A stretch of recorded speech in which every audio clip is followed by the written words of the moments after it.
পৌর নিগমের কর বৃদ্ধি ও হকার উচ্ছেদের প্রতিবাদে সরব আমরা বাঙালি।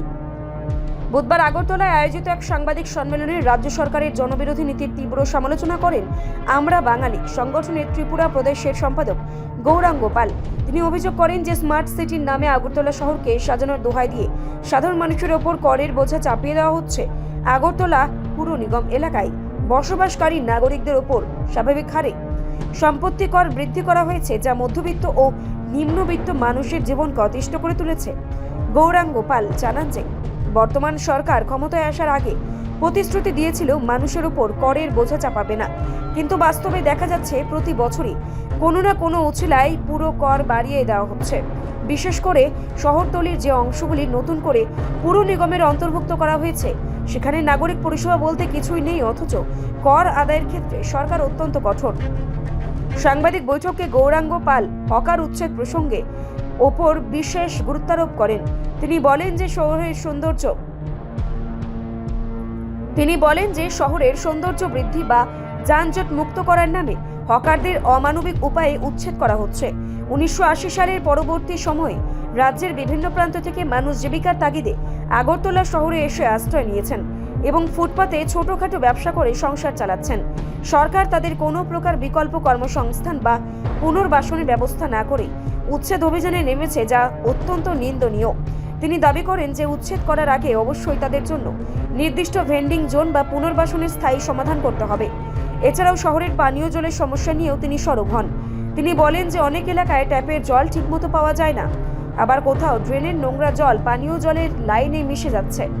মানুষ একদিকে জল পাচ্ছে না, অন্যদিকে তাদের উপর বিশাল অঙ্কের জলের বিল ও পুরো কর ধার্য করা হচ্ছে।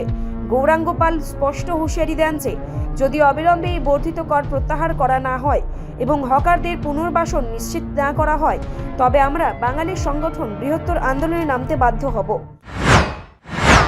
উচ্ছেদ বিকল্প কর্মসংস্থান না করা পর্যন্ত, বাঁচার ব্যবস্থা না করা পর্যন্ত এই ধরনের অভিযানের আমরা কোনো মতে আমরা সমর্থন করতে পারছি না। কাজেই এই ব্যাপারে সরকার কার্যকরী পদক্ষেপ তথা প্ল্যানিং পাবলিকের সামনে দেখাতে হবে এবং এই যে করারও যেটা করলো এই বর্ধিত কর প্রত্যাহার করতে হবে।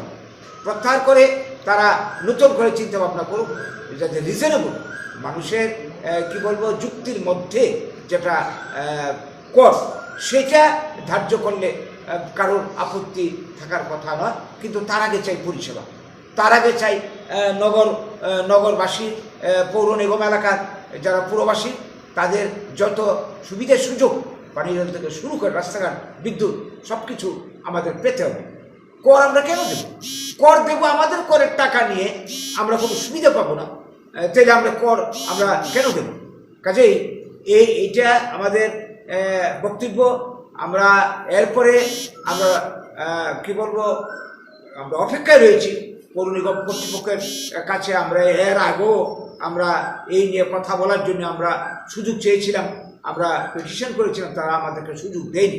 পরবর্তীকালে আমরা বাধ্য হব বৃহত্তর আন্দোলনে যেতে সবাইকে নিয়ে। আজকে আপনাদের মাধ্যমে এই বার্তাটুকু পৌর নিগমের উদ্দেশ্যে আমরা জানাতে চাইছি।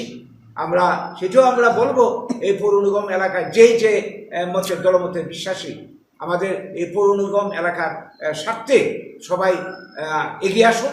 আমরা সম্মিলিতভাবে আন্দোলনের মাধ্যমে আমাদের সুবিধা সুযোগ আমরা যেমন আদায় করব, আমাদের উপর এই যে অন্যায় অযৌক্তিক কর যেটা চাপানো হচ্ছে, বর্ধিত কর, সেটা যাতে প্রত্যাহার করে আমরা এই ধরনের একটা জনমত তৈরি করি। নমস্কার। রিপোর্ট সংবাদ প্রতীক্ষা।